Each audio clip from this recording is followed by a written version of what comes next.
Once again, America watches its ramparts.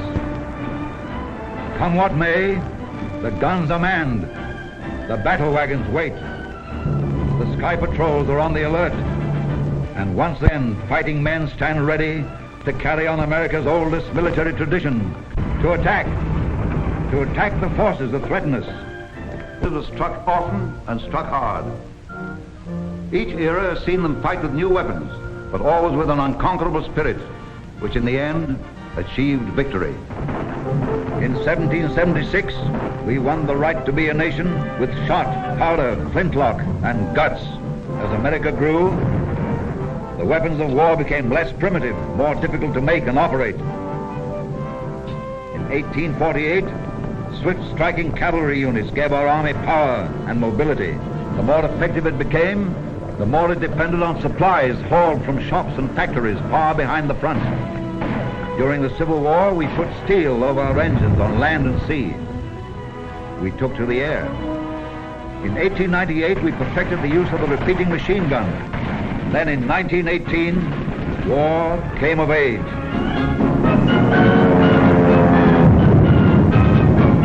Today, the American soldier is part of a vast, complex organization composed of many arms.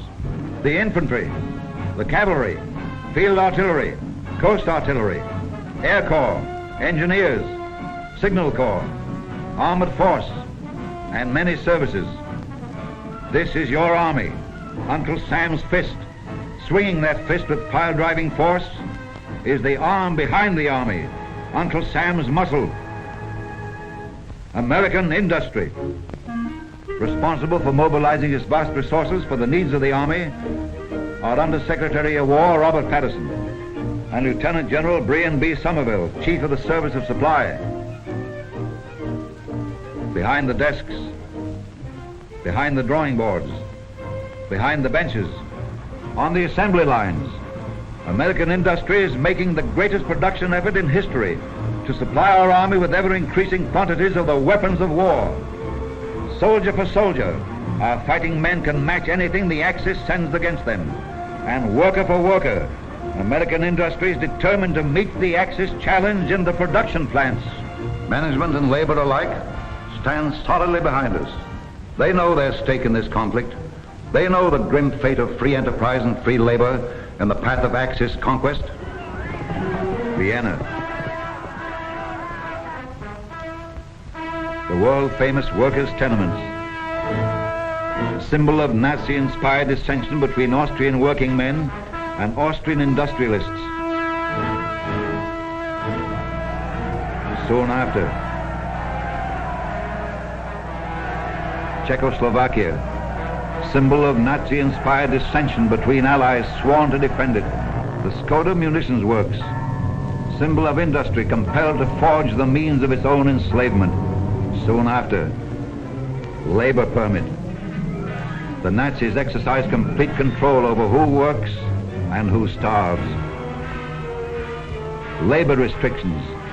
The Nazis degrade working men because they know that free labor, working in free industry, can never be shackled to the Axis dream of world conquest.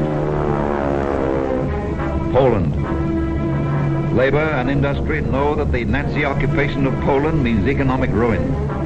It means labor gangs. It means slavery for hundreds of thousands of Poles kidnapped by their conquerors to work in shops and factories.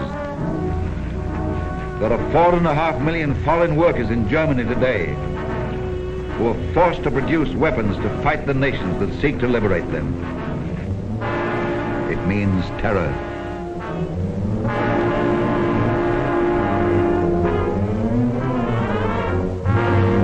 Starvation. Justice. Nazi justice. Holland.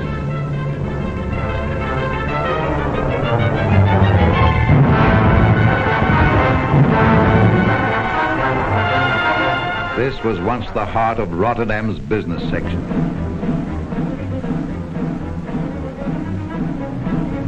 France. While German tanks thundered across its fields, much of French industry lay idle, unaware of the mortal danger to its institutions if the French army fell. the railroad car at Compiègne, negotiations for surrender. Negotiations which might never have taken place if France had been united and prepared.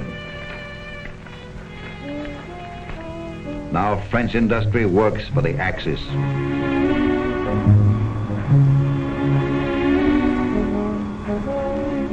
Old age pensions, group insurance, workmen's compensation, all the benefits that labor has won in every decent, highly industrialized nation. None of these benefits ever belonged to the workers of Germany's new henchman, Japan. Japan, where living standards are pitifully low, but where millions are poured into modern factories to carry on the policy of their treacherous warlords. Japan, who for 10 years has ravaged and pillaged the gallant people of China. Japan, who cried peace. Pearl Harbor.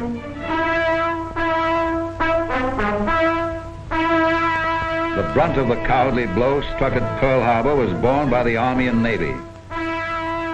But all over the United States, men and women in American industry knew it was a blow aimed at their lives, their liberties, their pursuit of happiness. They accepted the challenge. They are tackling the biggest job in history to outproduce the Axis. Can they?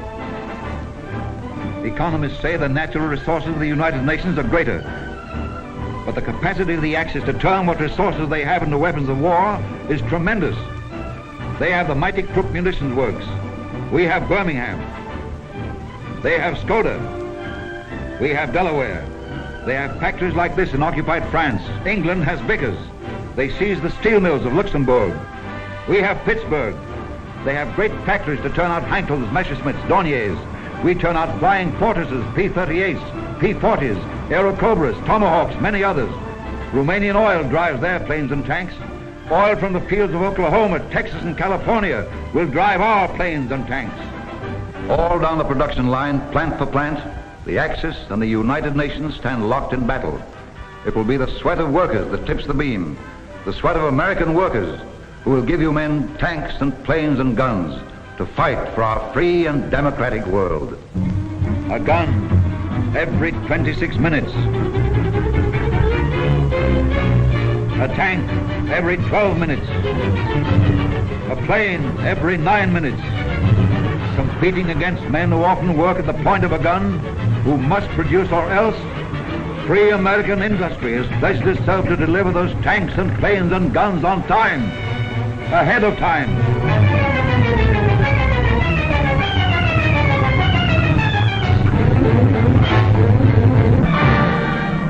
This war is industry's war.